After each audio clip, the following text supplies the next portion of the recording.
La réflexion est vraiment venue de nos expériences antérieures pour lancer quelque chose à la fois qui donne envie, bien produit, fabriqué en France, dans une bonne matière responsable et qui soit accessible à tous au moment des déjeuners nomades. En disant, avant de le développer, toute idée doit être testée. Et donc voilà, on a appelé une vingtaine de restaurants emportés à Paris et en province, en leur disant voilà le projet, on aimerait proposer des produits bien pensés, bien faits, qui donnent envie en restauration emportée. Enfin, nous, on a vraiment envie que tout le monde déjeune grâce à Bini, que tout le monde arrête le jetable et utilise les produits Bini pour s'aider à passer au réutilisable. Faut pas se dire j'ai fait des études de ça et je ferai ça toute ma vie. Non, en fait on n'a qu'une vie et on peut faire autre chose. Par contre il faut surtout bien s'entourer. C'est de dire que seul on va plus vite mais ensemble on va plus loin. Et c'est vrai que avec Perrine c'était une évidence de mener cette entreprise à deux. Je suis Fatima et je vous souhaite la bienvenue sur le podcast New Woman Boss, le podcast de la nouvelle génération de femmes qui entreprennent. C'est au cours de leur déjeuner, quand elles étaient salariées, que Perrine et Alice constatent que 70% des consommateurs utilisent des couverts jetables, alors que la durée d'utilisation moyenne de ces produits à usage unique est seulement de 20 minutes. En finir avec les produits jetables qui viennent de Chine, c'est exactement le projet d'Alice et de Perrine. Un projet entrepreneurial qui a du sens pour ses amis qui voulaient se lancer ensemble. C'est à partir de là que l'idée a germé et qu'elles ont lancé Bini, une marque de couverts réutilisables fabriquée avec une matière innovante et naturelle à base de déchets de fibres de bois. Des couverts solides, facilement lavables, assez légers pour vous suivre partout, contrairement aux couverts en plastique. Pensés fabriqués en France avec une matière première sourcée en Suède. C'est le kit idéal pour le déjeuner nomade. Mais avant d'arriver au résultat final, ces deux entrepreneuses qui se consacrent à 200% à leur projet ont dû passer par de multiples étapes, dont la rédaction d'un cahier des charges strict, le design de leurs produits, le sourcing et la fabrication. Et pour réussir à lancer Bini, elles se sont bien entourées et ont bien étudié leur marché. Résultat, après s'être lancées, elles ont dépassé leur objectif avec plus de 60 000 kits vendus en moins de 6 mois.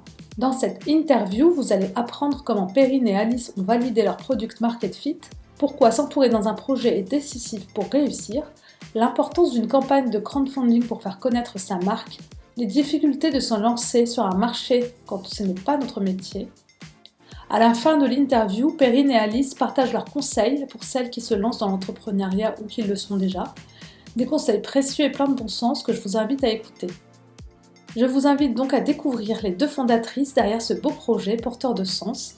J'espère que cet épisode vous plaira. Si c'est le cas, n'hésitez pas à me le dire avec une note et un commentaire sur iTunes ou même un petit commentaire sur Instagram. Et n'hésitez pas à vous inscrire à la newsletter sur le site de newwomanboss.fr. Je vous souhaite une très belle écoute.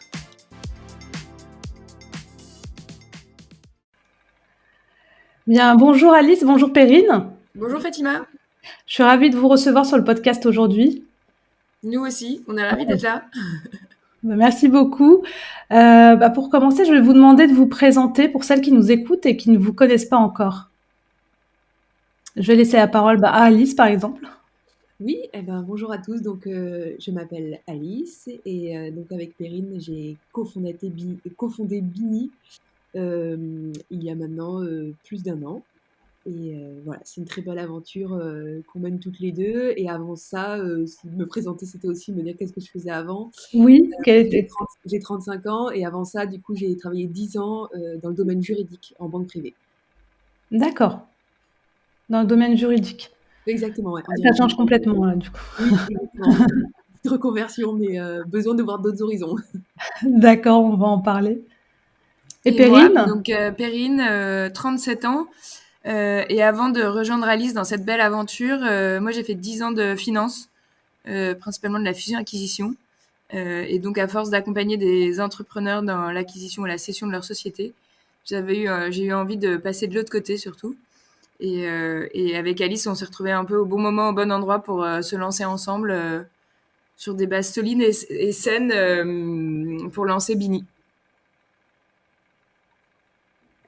D'accord, bah justement, comment vous vous êtes rencontrés et à quel moment donc vous avez eu cette idée donc de lancer Bini?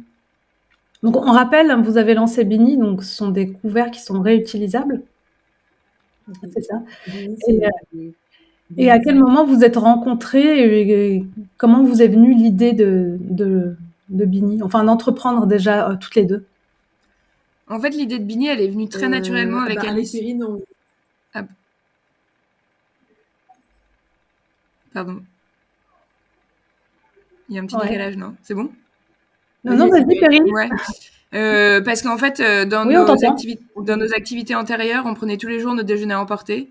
Et en fait, la réflexion est venue de se dire bah, pourquoi à l'heure du déjeuner, on n'arrivait pas à passer au réutilisable et à prendre tout le temps des couverts jetables.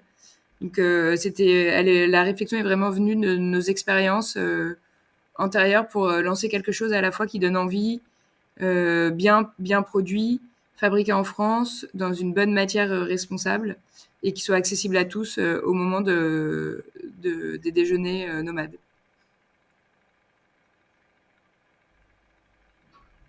D'accord, donc c'est dans votre quotidien, en déjeunant régulièrement ensemble, que vous vous êtes rendu compte qu'il y avait pas, qu'il y avait ces couverts qui sont jetables et qui polluent énormément la planète, qui posaient problème. Et c'est de là que vous est venue l'idée en fait. oui. Donc vous êtes parti d'une C'est un problématique. premier pas, quoi. C'est vraiment la volonté de participer à la réduction des déchets de manière générale dans la restauration emportée. Mhm. Et donc, les couverts, voilà, on a voulu lancer une marque forte, joyeuse, engageante, avec un produit, les couverts, donc. Et- mais on ne s'arrêtera pas là, bien sûr. On peut donner plein de solutions aux gens qui donnent vraiment envie de passer au réutilisable. D'accord. Bah, c'est vrai qu'elle est joyeuse et elle est très belle, votre marque en tout cas. Merci. Merci. Ça se ressent sur le site. Et puis effectivement, qu'est-ce que vous avez découvert justement en travaillant sur le projet, sur la consommation qu'ont les Français sur les couverts jetables? Parce que j'ai vu donc sur votre site effectivement qu'il y a, enfin, on est quoi? Il y a combien de personnes qui prennent leur repas emporté? Je crois que 5 j'ai vu millions 5 millions de repas, c'est ça? à emporter par jour Et ouais, en France. 70%, ouais. Et Et combien de consommateurs utilisent des couverts jetables? C'était combien le pourcentage? il y a plus de 70% des gens qui prennent des couverts jetables quand ils emportent leur déjeuner. Oui. Et c'est des chiffres qui sont en progression. Cette idée, en fait, on a commencé à la développer juste avant la pandémie. Mais c'est que bah, le Covid a fait que c'est de plus en plus, la restauration emportée se développe, Bah oui. accélère, Mmh. et la consommation de jetables en même temps aussi, de manière systémique, mais aussi parce que bah, pour des raisons sanitaires, dans les bureaux, souvent les couverts ont été enlevés, ne sont plus disponibles, les couverts communs, je veux dire, ne sont plus disponibles. Donc, en fait, voilà, de plus en plus de gens prennent des couverts jetables. Et donc, c'est une solution qu'on apporte à ce moment-là. Puis surtout, quand on Mmh. a Oui, creusé le d'accord. sujet avec Alice, on s'est rendu compte que souvent les produits ils étaient faits bah, souvent en Chine, ça venait principalement d'Asie, Ouais. que ça restait bah, du bois, donc quand même polluant. Et en fait, pour pouvoir s'équiper de réutilisables, souvent c'était très cher. Donc en compilant l'ensemble de ces infos, Oui, c'est on a voulu créer vraiment une offre française accessible à tout le monde. d'accord. Et quand vous avez, justement, démarré le projet, comment vous avez, validé, concrètement votre concept? Vous êtes, allés, tester? Vous avez questionné autour de vous, justement, pour en savoir plus sur ces habitudes-là?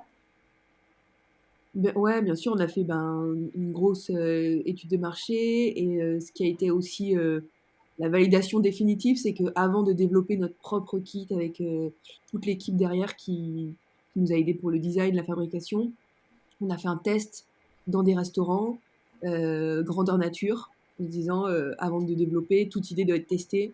Et donc, voilà, on a appelé une vingtaine de restaurants à emporter à Paris et en province, en leur disant, voilà le projet, on aimerait proposer des produits bien pensés, bien faits, qui donnent envie en restauration à emporter, c'est notre première cible.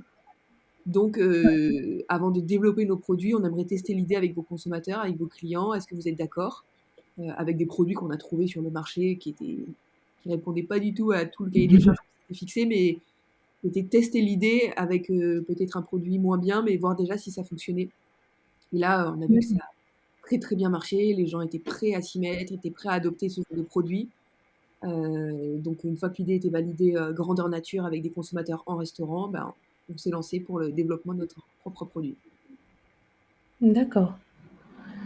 Et justement pour la conception du produit, vous étiez pas du tout dans ce domaine-là, comment vous vous êtes fait accompagner sur cette partie-là? Donc sur cette partie-là, on s'est fait Heu, accompagner, pardon, à la fois avec un bureau d'études Oui, vas-y. et notre designeuse, à la fois notre designeuse pour donner la forme du produit et notre bureau d'études pour donner les spécificités par rapport au produit pour que la fourchette pique, le couteau coupe, voilà, que ce soit résistant et nous aide dans toute cette étape de fabrication. Vraiment de passer de l'idée à la fabrication. À la fabrication. Et justement, vous pouvez nous rappeler, tu peux nous rappeler, Perrine, peut-être justement, la composition du produit, parce que Ouais, c'est des déchets de copeaux de bois et c'est- d'huile de restaurant recyclée. Donc c'est une matière responsable à 98% naturelle. Ça ressemble à du plastique, mais c'est pas du plastique. En fait, pour nous, c'était important de trouver une matière responsable. Et chaque étape en fait du développement du produit, on essaye de chercher la meilleure matière, la meilleure façon de produire pour Mhm. ça reste responsable du début jusqu'à la fin. D'accord. Et vous n'avez pas eu des soucis justement de sourcing? C'était facile pour vous de savoir que vous alliez partir sur du bois? Enfin, comment vous avez imaginé tout ça en amont? C'est vraiment, ou c'est Alors, avec le bureau non, d'études qui vous a accompagné? ça se construit vraiment avec notre bureau d'études et avec nos recherches, sachant qu'en France, il y a beaucoup de nouvelles matières qui se développent. C'est hyper intéressant de Oui. voir ça, de nouvelles matières à base de coquilles d'huile, de coquilles de moule. Donc on voit que c'est un secteur qui est en plein changement, d'essayer de trouver des nouvelles matières naturelles et responsables. Et donc c'est un sujet qu'on suit tous les jours avec Alice, parce qu'aujourd'hui on est parti sur cette matière à base de copeaux de bois, mais dans la durée, on peut complètement changer de matière. On a fait nos propres moules. Après, on peut mettre tout type de matière dans notre moule. Donc, c'est vraiment un sujet qu'on suit tous les jours. D'accord. c'est vrai que ça n'a pas du tout été facile, ça a été un gros travail. Notre cahier des charges était très long et voilà, trouver le bon partenaire de confiance, qui réponde, à l'objectif qu'on s'était fixé. Heu, c'est un produit qui doit être présent en restauration emportée, donc qui doit être accessible. Et là, ça a drivé tout le projet par rapport, à la matière, aux fabricants. On a vraiment dû trouver des partenaires qui nous faisaient confiance, qui ont un peu misé sur nous et qui Mhm. se sont projetés dans le projet avec nous et qui avaient les mêmes valeurs que nous pour, se dire: «Ben, on va y arriver, un produit vraiment bien fait, bien pensé, bien produit en France, qui au final sera accessible dans un prix, Oui. on en parlera après, mais dans un prix accessible, il a fallu vraiment, trouver les bons partenaires. Ouais, c'est la problématique quand on se lance sur des projets où on a besoin de sourcer, surtout quand on veut du made in France. C'est assez compliqué en général, donc parce qu'il faut que ça rentre aussi dans la fourchette de prix dans laquelle on veut vendre Mmh. derrière, tout en ayant des marges. Et aujourd'hui, justement, vous êtes vendu à combien? Est-ce que le prix d'ailleurs sur le site est le même qu'en restauration? Ou est-ce que vous vendez directement en restauration et c'est revendu après au public, enfin En fait, à leurs clients? on est vendu dans pas mal, d'endroits, mais il y a notre site internet avec notre prix public et c'est le prix Ouais, conseillé, consommateur d'accord, qu'on propose à nos revendeurs. très bien. On leur dit: «Voilà, le prix conseiller consommateur public, c'est 5,90 € et aujourd'hui, c'est un prix qui est très bien accepté par le consommateur final, mais aussi par les revendeurs. Aujourd'hui, on a plus de 250 points de vente en 6 mois et voilà, on voit que, le positionnement prix est sans doute le bon parce que ça Ah bah fonctionne oui, ouais, super bien par rapport aux revendeurs qu'on arrive à convaincre et aux consommateurs finaux derrière. d'accord. Et combien de temps, vous avez, justement sur toute la recherche qu'on disait juste précédemment, entre la recherche de la conception des couverts parfaits jusqu'à arriver, au final, au 1er kit, enfin, ça a pris combien de temps? Juste la conception, on enlève la partie, étude de marché avant et tout ça, mais la conception, La conception a pris 5 9 mois? mois.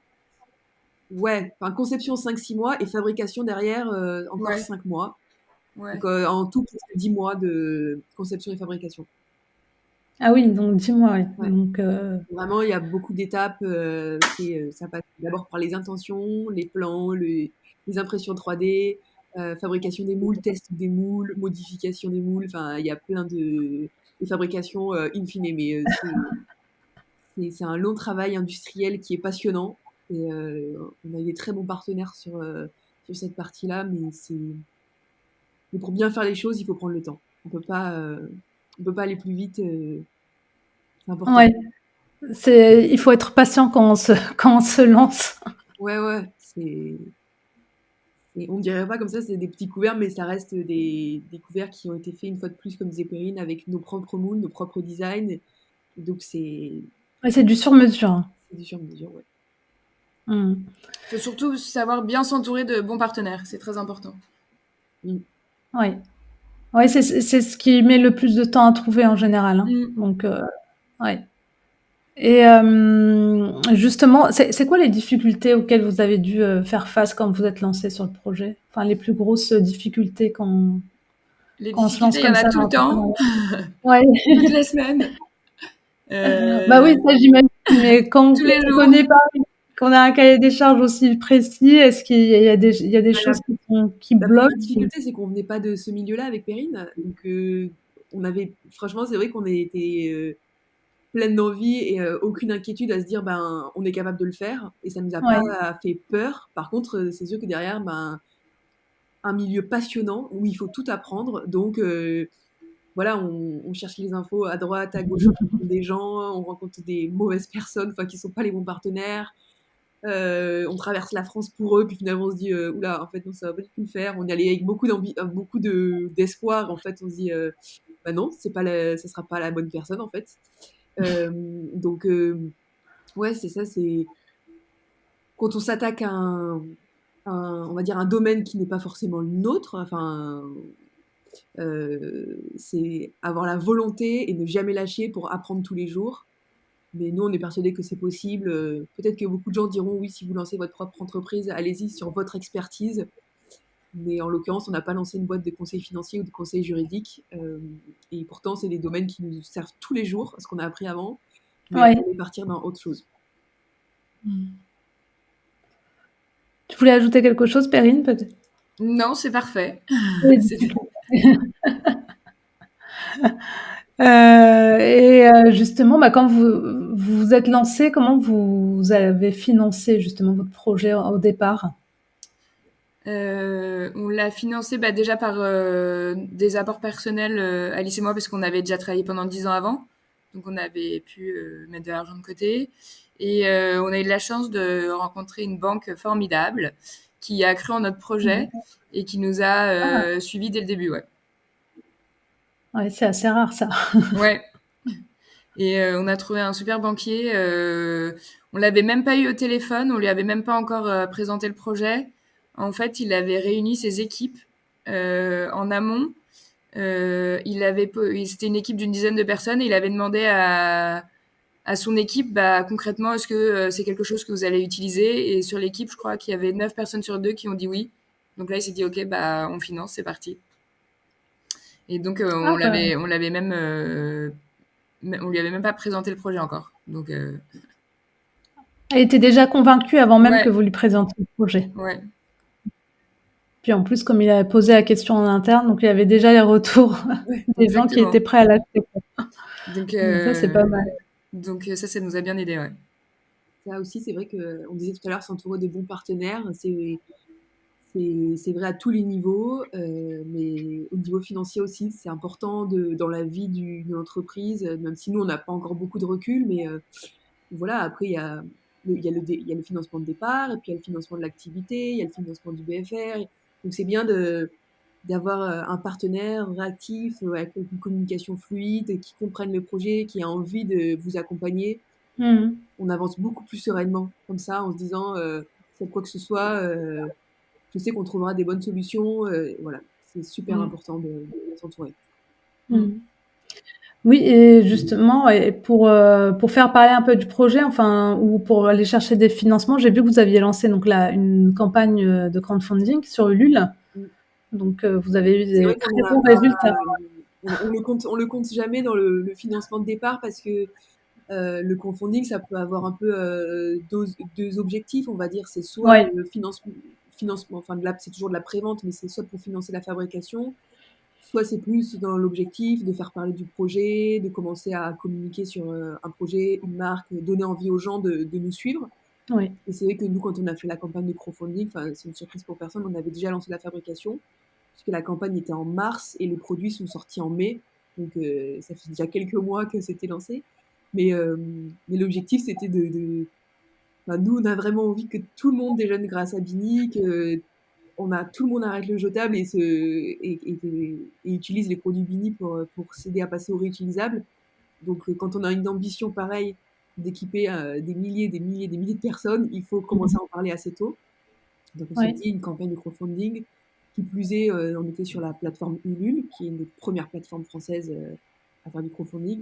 Donc, ils ont une grosse audience. On s'est dit, on va peut-être s'appuyer quand même sur l'audience d'Ulule et commencer à faire parler de nous comme ça. Et c'était une très très bonne étape. Enfin, Ouais, une fois de plus, on parlait de validation de projet tout à l'heure avec les tests qu'on a fait en amont, mais ça a été une validation plus plus. On a eu énormément de précommandes et donc ça a validé auprès de milliers de personnes que le concept était bon et qu'il fallait nous suivre et il fallait déjeuner avec Découvert Midi.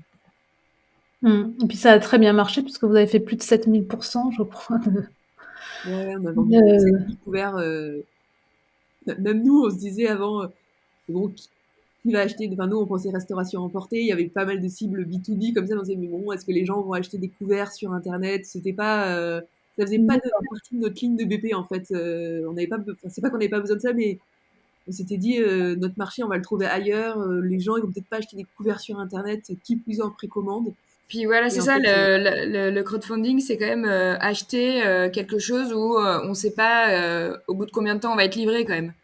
Enfin, on avait mis un Ouais. timing, mais c'est quand même, c'est quand même des précurseurs, c'est quand même une cible très spécifique et des précurseurs qui regardent vraiment les nouveaux projets, qui financent ce genre de choses, quoi. à l'heure où on veut tous être livrés en 2 jours, voire le soir même, et là Ouais. c'est commander un produit qui est en fabrication et qui arrivera dans X semaines, on ne sait pas exactement. Donc, Mm. il faut vraiment donner envie, quoi. C'est vraiment, vraiment donner envie. Et Ah là, ben, c'était une belle étape parce qu'on a vu que les gens attendaient ce produit. On a eu plein de messages, les gens laissaient des commentaires, enfin, on a eu plein de messages hyper encourageants. Donc, ouais, vous avez eu des bons feedbacks, des bons retours avant même qu'ils reçoivent le produit, quoi. En tout cas, la campagne était convaincante. Oui, j'ai vu, elle est très bien faite, quoi. Elle me donnait Merci. envie.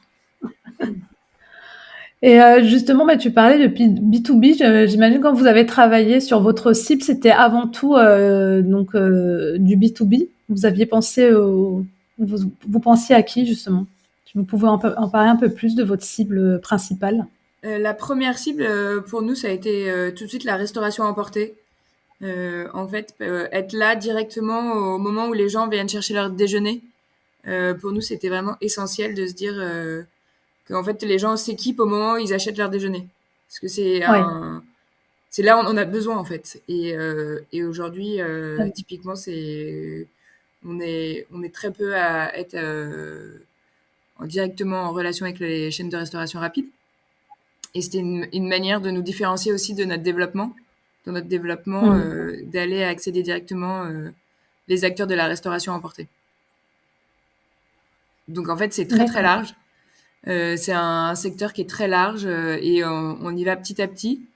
Euh, on y va petit à petit avec Alice pour pouvoir être présent partout en restauration à emporter. Ouais. D'accord. Restauration emportée, restauration aussi en entreprise, c'est ce que vous disiez. Puis ceux qui apportent leur repas aussi au déjeuner. Moi, je me souviens que j'ai ramené mes couverts à moi et c'est vrai qu'ils restaient au fond du sac. ouais, Du coup, c'est ça, on a beaucoup de gens qui nous achètent parce qu'ils faisaient déjà cet effort. Et ouais. évidemment, c'est super d'amener leur couvert de la maison. Mais bon, c'est vrai que c'est pas très Ouais, aimable, on met ça dans un sopalin, au fond du sac, puis exactement. ça se trimballe dans la boîte et en fait, pourquoi devrait-on, Parfois, on les oublie. ouais, pourquoi devrait-on, se trimballer des couverts qui sont à la base pour la maison et qui vont, ou traîner sales au fond du sac après le déjeuner? Enfin, Ouais. c'était pas optimal quand même comme solution. C'est super de le faire, mais en fait, c'est vrai que c'est aussi une solution pour les gens qui, transportent leur déjeuner de chez eux. Totalement, oui. C'est vrai que du coup, c'est beaucoup plus pratique d'avoir un kit, effectivement, qu'on laisse au bureau, qu'on lave et qu'on réutilise tous les midis plutôt que Avec un des couverts, qui restent au fond du sac. avec un étui qui est également nomade, tout est super léger, tout passe sous le lave-vaisselle, même l'étui, donc Ouais, on peut ranger ses couverts sales dedans, les laver plus tard. Enfin, tout a été vraiment pensé avec toute une équipe pour être les meilleurs couverts nomades, quoi. Qu'on puisse les avoir toujours sur soi. et j'ai vu donc dans les grands groupes pour la restauration collective, vous avez des groupes qui vous ont suivis déjà, je crois? Oui, bah, on travaille beaucoup, ouais, en restauration collective en entreprise directe aussi. En fait, c'est vrai que notre premier objectif, c'est la restauration emportée et on travaille beaucoup avec aussi les entreprises directement qui équipent leurs collaborateurs. Heu, Tout au long de l'année, bah, c'est vrai qu'il y a des moments forts, par exemple, le moment des cadeaux de fin d'année, là, le mois de décembre a été très chargé. Beaucoup de collaborateurs ont reçu des bini en cadeau. Oui. Tout au long de l'année, on a des commandes et en fait, voilà, c'est l'entreprise directe qui va équiper ses collaborateurs pour leur pause déjeuner, qui leur offre. Et vous faites vous-même? En fait, comment vous êtes répartis les tâches, justement comme ça entre associés? On fait, bah, de nos expériences déjà évidemment. Perrine est plus sur la partie, finance, comptabilité. Moi, tout ce qui est plutôt questions juridiques, un petit peu administratives, on va dire, mais ça prend pas, tout notre temps non plus. Là, la grande partie de notre temps, c'est du commercial et là, on travaille toutes les 2 dessus. On est toutes les 2 sur le pôle commercial et après, il y a aussi la partie, on va dire plus logistique, suivi de fabrication. Donc Mmh. voilà, ça dépend, logistique, ça peut être, par exemple, un peu plus moi, mais enfin, voilà, il y a pas de frontière entre nous, on s'organise D'accord. au mieux, mais il y a pas de frontière, voilà. Perrine, vous vous complétez, c'est ça? On se complète. Je pense que la chance vraiment dans l'entrepreneuriat aussi, c'est d'être deux. D'être deux Ouais. associés, c'est vraiment. Enfin, je pense qu'aujourd'hui, on ne serait pas arrivé là si on n'était pas toutes les deux. Et je pense que ouais, on se complète bien. Et de toute façon, je pense qu'on n'est pas fait pour tout savoir et tout faire. Donc, c'est bien de se séparer les choses à deux. Ouais. Mmh. Ouais, c'est plus compliqué quand on est seul aussi si Ça, c'est enfin, un choix. Hein, c'est un choix. Il y en a qui arrivent ouais. très bien tout seuls.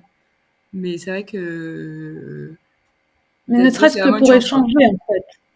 Mmh. Ne serait-ce que pour Échanger, se échanger et challenger, mmh. se poser toutes les questions, échanger tout le temps, échanger, communiquer, ouais. Ouais. Ouais, j'imagine. C'est vrai que ça permet, cette relation-là, je trouve que c'est aussi important quand on est à 2. Quand on est seul, c'est plus compliqué, de se challenger tout seul qu'avec quelqu'un d'autre. Mm. Et justement, donc la partie commerciale pour le B2B, du coup, comment vous faites? Vous faites de la communication? Vous prospectez, j'imagine, pas mal sur LinkedIn, sur ce genre de choses? Oui, alors c'est vrai qu'on fait pas mal sur LinkedIn, Instagram. euh, Oui. et récemment, on a pris une agence de presse pour pouvoir faire parler de nous un peu plus.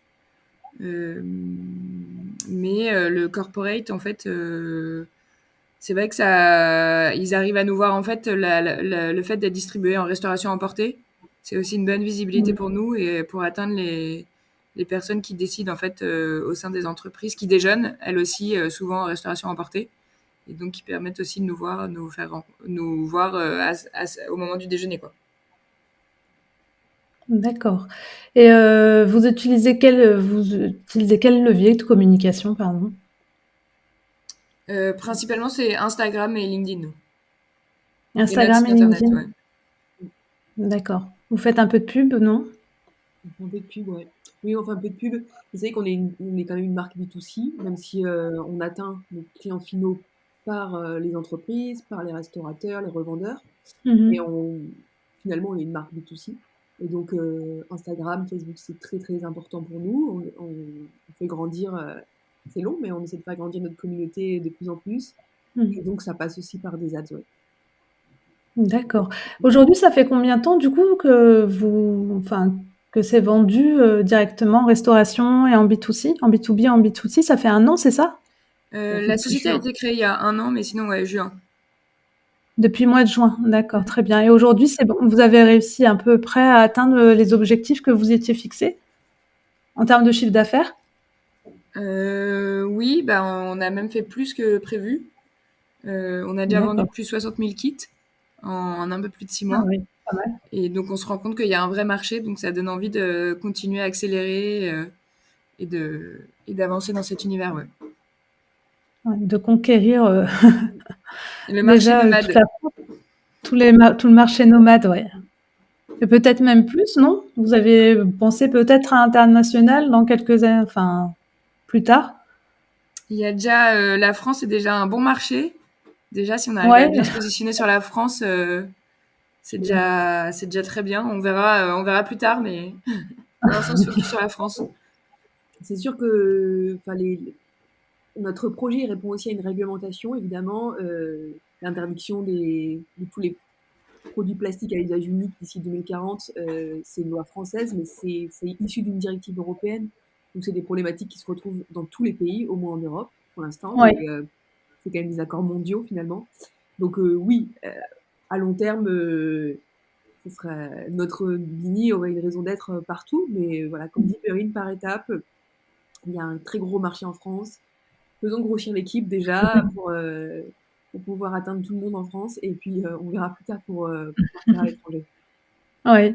Oui, effectivement, j'ai vu que depuis le 1er janvier 2021, c'est ça, il y a la vente à mise à disposition de certains produits en plastique va être progressivement, En a fait, été chaque année, c'est depuis progressivement 2020, interdite. entre 2020 et 2040, chaque année au 1er janvier, il y a des nouveaux produits à usage unique en plastique qui sont interdits, que ce soit la Oui. vente ou la mise à disposition. Oui, on se souvient de la paille en plastique d'ailleurs, qui était Pareil, interdite. voilà, les couverts, c'était au 1er janvier 2021. Mmh. Et puis chaque année, il y a des nouveaux produits qui sont interdits. Donc, Mmh. apporter des solutions aussi par rapport à cette réglementation et apporter des solutions, notamment pour la restauration importée. D'accord. Aujourd'hui, vous êtes, toujours juste toutes les 2, j'imagine? Ou vous avez déjà quelqu'un qui est venu renforcer l'équipe? On a une responsable communication D'accord. et après, on a des gens qui sont là, pas forcément sur des contrats CDI, mais plutôt des stagiaires, alternants pour la partie commerciale. Heu, on recrute toujours des talents. Si quelqu'un veut nous envoyer des CV, on cherche toujours des talents, en commercial et en communication. Bien sûr, c'est les 2 sujets sur lesquels, on a besoin de forces vives et de gens motivés qui ont envie de conquérir le monde avec nous. Donc voilà. D'accord. Bah, très bien, bah, merci beaucoup. Je vais vous demander, bah, alors c'est quoi vos prochains défis justement là pour l'année 2022? Et ben, on a encore de beaux challenges. L'idée, c'est de devenir vraiment la première Ouais. marque française d'accessoires nomades. Donc, on veut créer toute une gamme d'accessoires autour du déjeuner nomade. Donc, en plus des couverts, on veut créer tout ce qui est contenant. Contenant pour les plats, contenant pour les cafés, pour les jus, pour les soupes. Donc, on veut vraiment avoir une gamme d'accessoires complète pour tous les déjeuners nomades. Et toujours avec nos valeurs. Notre ADN, c'est fabriqué en France, bien produit, qui donne envie et accessible à tout le monde. Donc élargir, l'offre des produits en fait, Exactement. le catalogue. D'accord. Et très bien. Est-ce que vous pouvez me citer est-ce que vous avez pardon un conseil ou enfin des conseils que vous souhaiteriez partager avec des femmes qui se lancent justement dans l'entrepreneuriat? Des conseils, c'est si vous avez envie, allez-y. Alors déjà, le premier conseil, c'est oui, allez-y. Il faut pas hésiter. Et c'est vrai qu'en France, en plus, il faut on est quand même pas mal aidé pour l'entrepreneuriat. Peut-être que tout le monde ne sera pas d'accord avec moi, mais je pense que si, en tout cas au démarrage, on est pas mal aidé. On peut être soutenu par différentes aides, donc il faut y aller. Et après, c'est ce qu'on disait tout à l'heure, c'est bien s'entourer. Surtout, faut pas hésiter, une fois de plus, à conquérir un domaine dans lequel on n'est pas forcément spécialiste. Oui. Faut pas se dire, bah, j'ai fait des études de ça et je ferai ça toute ma vie. Ben non, en fait, on n'a qu'une vie et on peut faire autre chose. Par contre, il faut surtout bien s'entourer. Nous, avec Perrine, on n'a pas hésité au départ à prendre des conseils en création d'entreprise, en stratégie commerciale. On a pris une agence de conseil en communication. Enfin, vraiment, sur tous les pans où c'était pas notre spécialité et on sentait qu'il fallait une vraie expertise, et il y en a beaucoup, Mhm. eh ben, on a pris des conseils d'experts pour, euh, pour monter en puissance et pour être vraiment efficace sur ces sujets-là. Et donc, il faut vraiment, vraiment s'entourer et prendre des conseils. Rencontrer des gens, prendre des conseils, pas être dans son coin. D'accord. Pas hésiter à s'entourer quand on ne sait pas faire certaines choses. Aller demander des Il y conseils en tout aura cas. toujours des choses qu'on ne saura pas faire, hein. Même Oui, si vous lancez un projet exactement. dans un domaine à la base que vous maîtrisez, Et vous ne pouvez pas maîtriser tous les sujets de l'entreprise. Enfin, totalement, oui. c'est c'est- On a c'est- toujours, c'est tellement on a toujours divers, besoin d'aide. ça va être financier, ça va être commercial, ça va être communication. Enfin, on ne peut pas maîtriser tout ça dès le départ, enfin, à moins qu'on ait 5 ans d'expérience derrière nous, peut-être, hein, mais en tout cas, ça me paraît compliqué de maîtriser tous ces sujets, donc il ne faut pas hésiter à s'entourer. Ouais. Perrine, ton conseil? Oui, un conseil, c'est pas forcément écouter tout le monde, parce que tout le monde a son petit commentaire à dire et se faire confiance pour commencer, quoi. Hmm. Justement, pour se faire confiance, pour commencer, à quel moment vous avez arrêté, j'imagine, votre job que vous aviez avant pour vous lancer totalement dans l'aventure?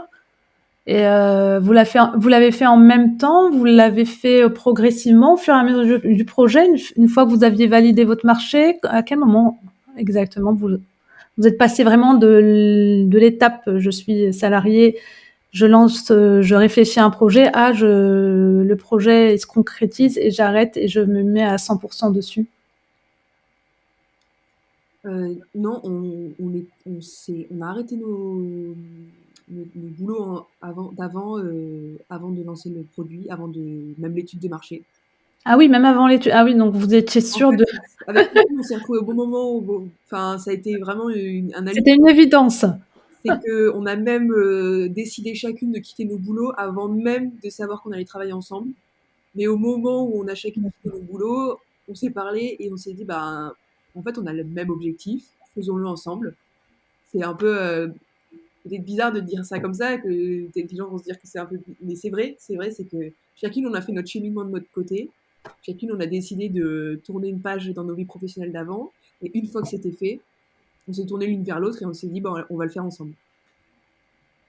D'accord. Voilà comment ça s'est fait. Et en fait, et à ce moment-là, il n'y avait pas d'études. Enfin, Vous aviez il y avait une pas. ligne sur le papier quand on a. Voilà, Perrine est partie un tout petit peu avant moi de sa société. Il y avait une ligne sur le carnet, creuser l'idée, découvrir l'idée, à remporter, mais c'était pas encore, Ah, pas c'était pas. validé, c'était pas encore, on n'était pas encore bien loin. Mm. D'accord. Ah mais c'est vraiment C'est quand même d'accord. Ah, assez, si je peux dire quelque chose aussi, c'est quand même assez compliqué de garder une activité salariée tout en créant un projet. Déjà parce que généralement des activités salariées qui sont très prenantes, donc oui.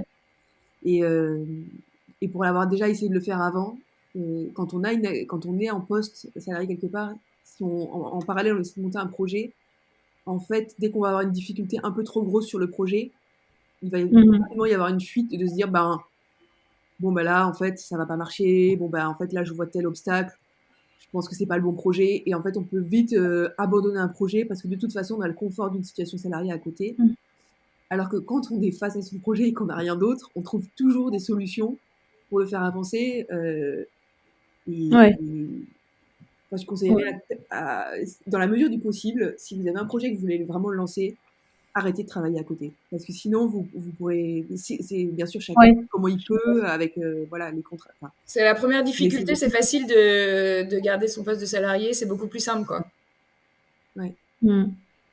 Oui, oui, comme tu disais, oui, Alice, c'est vrai que c'est du coup, en gardant le poste de salarié, ben, on n'est pas toujours à 100%. On se dit: «Bon, bah, de toute façon, je suis dans une situation de confort et je prends pas tous les risques, Et on je vais va pas jusqu'au bout, en fait». Et on va pas forcément démultiplier toutes les idées, toute la créativité, Mmh. tous les efforts pour surmonter les obstacles. La vie d'entrepreneur, c'est des obstacles pratiquement tous les jours. Donc, il faut avoir envie de le faire. Et en fait, parfois, un obstacle un peu trop gros, si on a une situation confortable à côté de salarié, on va se dire, bon, bah, celui-là, c'est l'obstacle de trop, je pense qu'on peut pas le passer.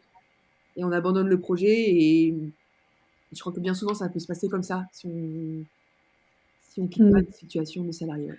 Mais vous aviez, chacune envie d'entreprendre, depuis longtemps? Ouais. C'est vrai que ça faisait pas mal d'années, Oui. chacune. Et on en parlait de manière D'accord. même informelle avec Perrine beaucoup, mais c'était pas le bon moment. Ou peut-être qu'on se disait, bah, il faut quand même qu'on ait notre expérience. Voilà. Je sais pas, c'est un alignement de projets, enfin d'objectifs professionnels à un moment et même personnels. Donc, il faut que tout ça soit aligné au bon moment pour se Mmh. lancer sereinement.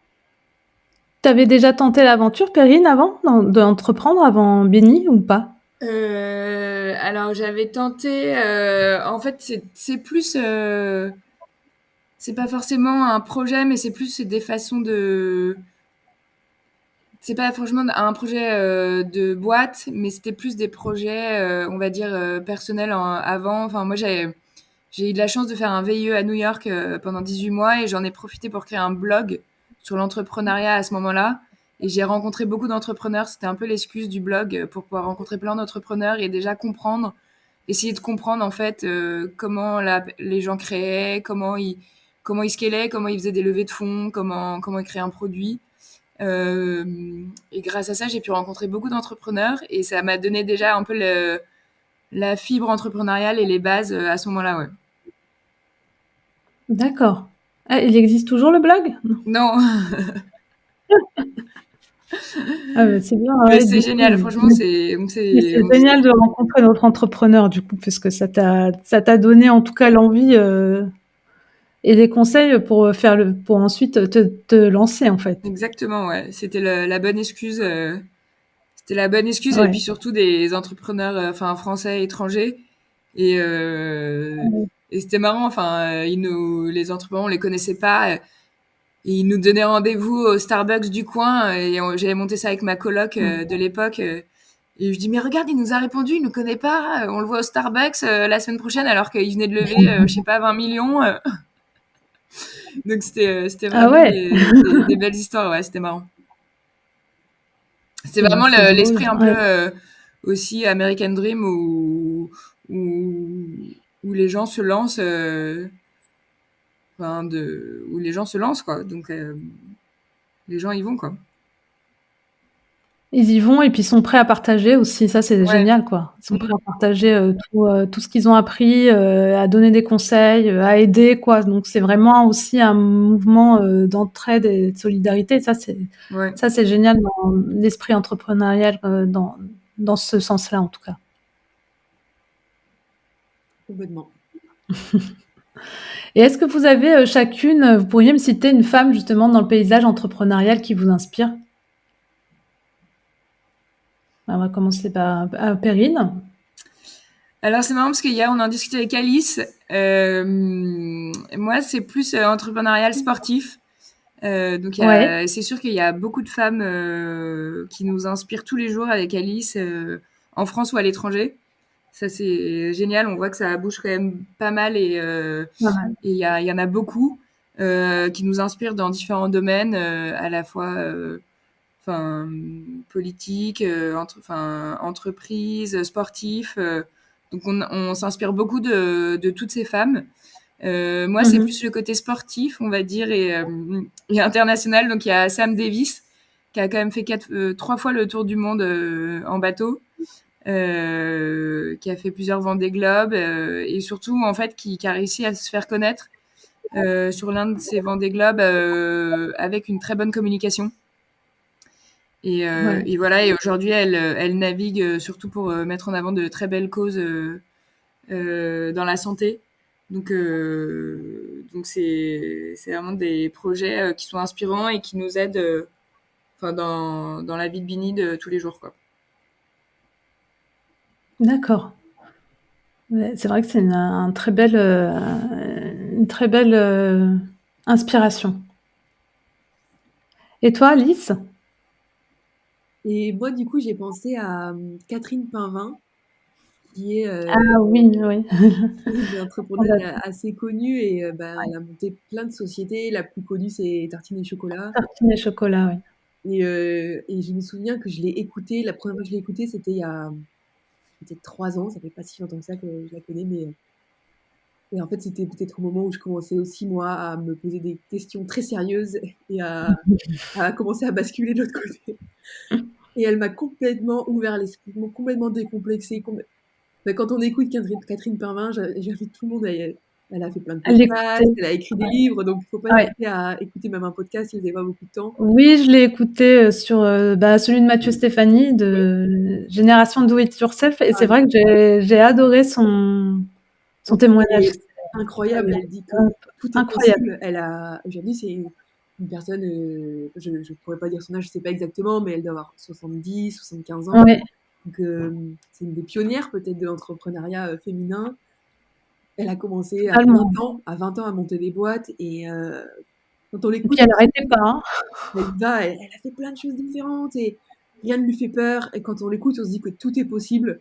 Et même Mm. s'il y a des échecs, parce qu'elle parle ouvertement de ses échecs, et ben on se relève toujours. Et là, on se dit bah c'est bon, on peut y aller en fait. Enfin, on voit que elle en est revenue, elle a encore envie de créer des choses à 70, Ex- 75 ans. Elle a encore envie de créer des nouvelles choses, alors que elle assume complètement ses échecs une fois de plus et ses réussites aussi. Et elle est pleine d'énergie. Franchement, Totalement, ouais. elle est excellente. Enfin, j'adore.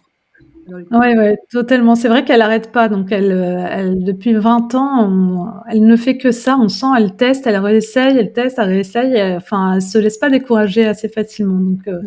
on sent qu'il n'y a pas du tout de questionnement. Elle se pose pas beaucoup de questions. Elle n'est pas dans cette peur ou ce syndrome qui peut nous empêcher d'y aller. Donc elle y va et puis elle fonce. Et c'est ça, c'est vraiment un très très beau parcours. J'invite d'ailleurs les personnes qui nous écoutent à aller écouter justement son témoignage. Il est vraiment très très bien. Mm. Est-ce que vous avez une maxime qui vous accompagne depuis toujours? Moi, j'adore parce qu'Alice, elle me l'a dit tout le temps. T'inquiète pas, Perrine, Ah aie oui? confiance, tout va bien se passer. Il y a un truc qu'on se dit aussi Et depuis le ça marche début. sur toi, Perrine, Ouais, du coup? ouais. Ça marche. Ouais. Ouais? Dès que je suis un peu trop stressée des trucs, je suis là, non, mais c'est bon, on se détend, c'est bon, tout va bien se passer. C'est Alice qui le Moi, dit. Donc, moi, je pense à Catherine Painvin. Tout va bien se passer. tout va bien se passer. Et on se dit souvent aussi depuis le départ, c'est une petite phrase un peu connue et peut-être un peu désuète, je sais pas, mais en tout cas, on la trouve très juste. C'est de dire que ben seul on va plus vite, mais ensemble on va plus loin. Et c'est vrai que C'est vrai. avec Perrine, c'était une évidence de mener cette entreprise à deux. Mais c'est vraiment, on estime vraiment qu'on va aller plus loin à deux, vraiment. On le Ouais. croit profondément. Bah, en tout cas, c'est bien parti, hein, vu que Voilà. vous avez plein de projets pour l'année 2022, donc et puis ça démarre très bien sur les couverts, donc il y a pas de raison. Est-ce que vous avez un livre, un podcast ou documentaire à nous recommander, à partager avec nous? Alors, le premier livre que j'ai offert à Alice, avant qu'on s'associe, c'était Ouais. Ose d'Alexandre Mars. Euh, Ouais, et très en bon fait, livre, j'aime Alexandre Mers. qui est des super bons exemples et de très concrets.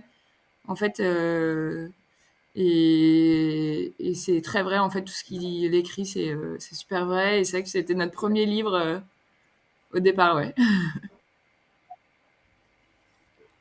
C'est vrai qu'il Tu est l'as lu, j'espère, Alice? Oui. bien sûr, je l'ai lu et Il est bien, Alexandre Mars, il est très c'est un inspirant peu la lui-même. philosophie qu'on décrit depuis tout à l'heure, c'est tout le monde n'est pas fait pour être entrepreneur et surtout tout le monde n'a pas envie de le faire, évidemment, et tant mieux. Mais si, une fois de plus, c'est si vous avez envie, vraiment, si, bah, faites-le. Et il l'écrit de manière très simple et avec plein d'exemples, comme dit Perrine, on se dit, bah ouais, en fait, moi aussi, si j'ai vraiment envie, bah, je peux le faire, je peux essayer. Et voilà, Mmh. c'est un livre très positif. voilà, qui donne envie de prendre ce risque. D'accord. T'en as un autre conseiller, Alice, non? Dans un autre registre, c'est un livre assez actuel qui est sorti là un peu avant Noël. C'est une BD qui s'appelle Le Monde sans fin, que je trouve vraiment passionnante sur les questions environnementales et qui a été coécrit par Jean-Marc Jancovici et Christophe Blain. Et c'est vrai que c'est une BD qui est très très pédagogique sur l'utilisation de nos énergies actuellement, les énergies fossiles et renouvelables, et qui nous explique actuellement comment dans le monde on utilise ces énergies et comment il faudrait qu'on fasse mais qui donne vraiment des solutions et de l'espoir entre guillemets. Enfin, nous on est une marque très positive chez Bini, donc on estime que rien n'est gravé dans le marbre et qu'il faut tout faire pour changer les choses pour les générations futures. Et justement, c'est une vision d'un ingénieur qui dit concrètement comment on peut faire pour tenir les accords de Paris, pour réduire notre consommation d'énergie. Et je sais que là, il a sorti un autre livre que je n'ai pas encore lu, mais qui s'appelle Le plan de transformation de l'économie, qui donne concrètement, avec un groupe de travail qui travaille dessus depuis 2 ans, concrètement des solutions pour tenir les accords de Paris. Et voilà, et si vous avez l'occasion de le lire ou de l'écouter, une fois de plus, il est interviewé sur pas mal de radios en ce moment, sur des podcasts, pour donner ce message positif, en même temps un constat tout à fait objectif, et en même temps, concrètement, on fait quoi? On fait quoi au niveau des énergies? Après, il y a plein d'autres choses. Au niveau de notre consommation d'énergie, qu'est-ce qu'on fait pour faire bouger les choses? Et c'est super intéressant. D'accord. Mais je regarderai ça de plus près. Et du coup, c'est vrai que ça rejoint un peu votre projet qui est vraiment de faire changer les choses à la base, quoi. Ouais. Avoir du sens. Donc, Oui, c'est ça, c'est avoir du sens, mais proposer des solutions. proposer une solution concrète. Ouais, c'est ça. Pas de fatalisme, il n'y a pas de pessimisme, tout le monde va se lever et on va faire des choses, on va y arriver, quoi. D'accord, donc si on veut vous écrire donc, et acheter un petit Bini kit, ça se passe où? www.binikit.com. Et sinon, notre Et mail, vous pouvez nous écrire à hello@binikit.com. Ok. Ah très bien, merci beaucoup. Merci Alice, merci Perrine. Je vous laisse le mot de la fin. Merci beaucoup Fatima, on était super contente de pouvoir échanger avec toi aujourd'hui. Et une fois de plus, c'est un témoignage d'échange entre entrepreneurs, entre porteurs de projets. Donc on était ravis de pouvoir échanger avec toi, et on espère que vous avoir séduit par notre projet, vous avoir donné envie de tester Bini, de passer au réutilisable, de trouver des nouvelles solutions et de nous suivre dans la suite de notre aventure. Et surtout, j'espère qu'on aura donné envie peut-être à d'autres entrepreneuses de s'y mettre. Et on a hâte d'écouter d'autres podcasts avec toi. Merci. Merci. Et puis oui, en tout cas, moi, je trouve que c'est vraiment un très beau projet, ce qui a été fait, en tout cas sur les 6 derniers mois ou depuis que vous avez lancé, c'est vraiment génial. Et encore une fois, oui, c'est un très beau. J'invite en tout cas les femmes qui nous écoutent à aller voir le site. C'est très joyeux. On sent en tout cas cette énergie qu'il y a derrière. Et puis en plus, c'est bon pour la planète. Donc allez-y, foncez, allez acheter votre Bini kit. Merci Fatima. Merci beaucoup. Merci d'avoir écouté l'épisode jusqu'au bout. J'espère que celui-ci vous aura plu. Si c'est le cas, n'hésitez pas à noter l'épisode sur Apple Podcast ou sur votre plateforme de podcast préférée et à laisser un commentaire. Et au cas où vous ne le sauriez pas, je vous invite à vous abonner à la newsletter de New Woman Boss. Vous la trouverez sur le site newwomanboss.fr pour rester au courant des prochaines sorties, prochains épisodes et des actualités dans le domaine du business. Je vous remercie, à très vite pour le prochain épisode.